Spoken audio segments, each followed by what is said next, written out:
No segundo episódio de Duna, a Profecia, episódio que se chama Duas Lobas, começamos vendo as consequências dos assassinatos que ocorreram no episódio passado. Desmond Hart, para minha surpresa, é completamente honesto em relação às suas ações e não tem medo de admitir para o Imperador que ele que matou o mini maridinho. Ou seja, por mais que o Imperador tenha considerado isso uma loucura a princípio, ele está cada vez mais caindo na lábia desse homem misterioso e até o fim desse episódio dá para dizer que caiu quase que completamente na lábia dele.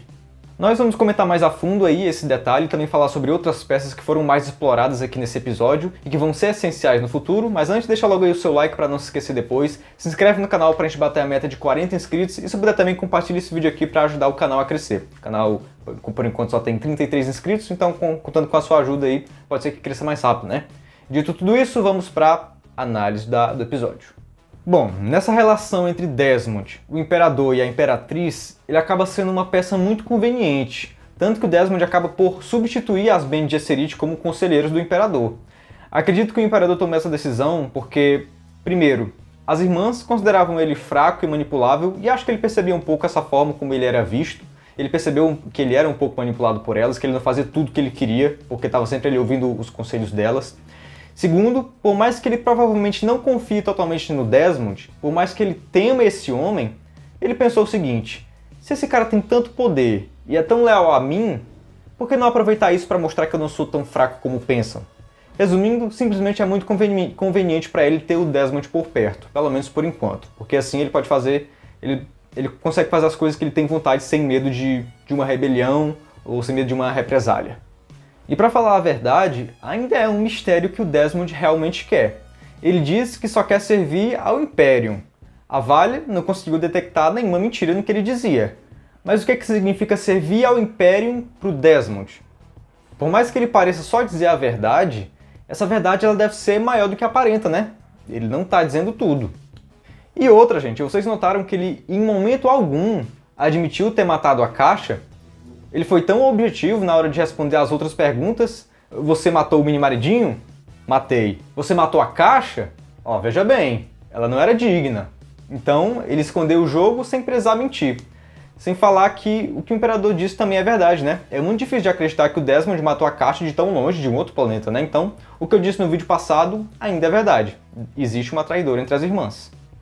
E falando nas irmãs, nesse episódio teve bastante destaque aí na tal da Layla, que é filha da mulher assassinada pela Valia no primeiro episódio e neta ou bisneta, ou tataraneta, sei lá, da grande fundadora das Bene Gesserit.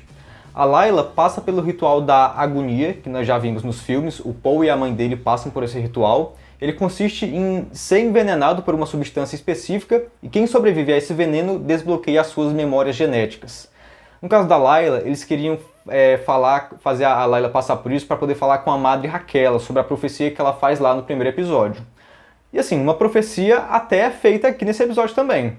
A chave para o acerto é quem nasceu duas vezes, uma em sangue, outra em especiaria.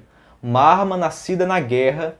Não, um fantasma cheio de cicatrizes, uma arma nascida na guerra em um caminho muito curto.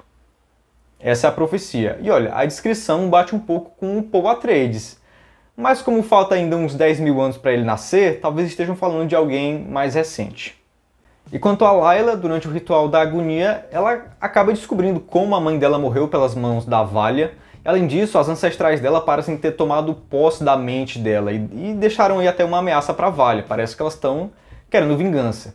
Na prévia do próximo episódio já dá para ver que a Layla não morreu, então quando ela acordar, provavelmente não vai ser mais a mesma pessoa. Acho que as ancestrais dela vão ter tomado conta da mente e do corpo dela totalmente. E quer saber de uma coisa, gente? Esse ritual da agonia pode ter dado uma dica sobre como o Desmond ganhou tanto poder. Ele parece ser a única pessoa capaz de matar a outra só com o poder da mente, como a gente viu aí nesse episódio, no episódio passado. Porque ó, o veneno usado no ritual é tirado dos vermes lá de Arrakis. E o Desmond não foi engolido por um? Ele deve ter sido envenenado lá dentro, mas acabou sobrevivendo. Isso fez ele despertar as memórias dos ancestrais dele. E acho que isso deve explicar o porquê de ele parecer ter um rancor contra a Irmandade. Eu acho que algum antepassado dele já deve ter sofrido nas mãos delas. E esse ódio passou para ele, já que ele desbloqueou essas memórias genéticas. E nesse episódio nós somos melhor introduzidos à rebelião, que tem como objetivo derrubar o Imperador e criar um império mais justo. Como nós vimos aí, o Atreides, namoradinho da princesa, é um desses rebeldes, é um traidor. Mas sabe o que eu achei mais interessante? Que apoiando esses rebeldes, tem ninguém mais, ninguém menos que a Irmandade. Olha só, elas apoiam tanto o Imperador como a rebelião, controlando ali os dois lados. Aqui nesse episódio, a Valha ela decide pender mais pro lado do Imperador, para poder mostrar serviço para ele, né, já que ele estava perdendo a confiança nela. Mas como ela já levou um pé na bunda aqui nesse episódio, então ela deve usar os rebeldes de alguma forma no próximo. Isso deve fazer com que ela tenha que trabalhar com o Atreides a contragosto, né? Porque deu pra notar ali como a Valha ficou desconfiada quando ela ouviu o nome Atreides. Ela deve ter rancor deles porque eles foram louvados como heróis depois da guerra, enquanto os Harkonnen foram taxados de covardes. Então acho que existe um rancor, uma invejinha e talvez até um desejo de vingança. E se essa série já estava sendo muito comparada com Game of Thrones, acho que depois desse episódio, dessa cena de sexo aí nesse episódio, acho que vai ser ainda mais comparado, né? De fato, as séries elas são muito parecidas, mas acho que Duna como um todo tem muito em comum com Game of Thrones. Mesmo que eu nunca tenha lido nenhum dos livros de nenhuma das partes. A parte política e as coisas místicas são semelhanças em comum aí entre essas duas histórias, né? E teve também essa parte da cena de sexo também, né? A cena de sexo ela foi meio gratuita, eu tenho que admitir. Mas nessa parte nós fomos lembrados da importância de Arrakis, né? Porque por mais que esse planeta nem apareça na série, quem controla Arrakis e a coleta de especiaria detém poder. E para quem não lembra, né, a especiaria ela é essencial para a viagem interplanetária, então é uma substância essencial para o Império. E minha nota para esse episódio é nota 8, a mesma que eu dei para o primeiro episódio. Muita coisa interessante aconteceu, o Desmond substituiu as Bene Gesserit, o ritual da agonia parece que vai ter consequências inesperadas e nós somos melhor introduzidos à rebelião. Coloca aí nos comentários qual nota você dá para esse episódio, o que você achou dos acontecimentos desse episódio aqui, o que você acha que vai acontecer nos próximos. Coloca tudo aí nos comentários que eu quero saber. E tchau, um beijo, até a próxima.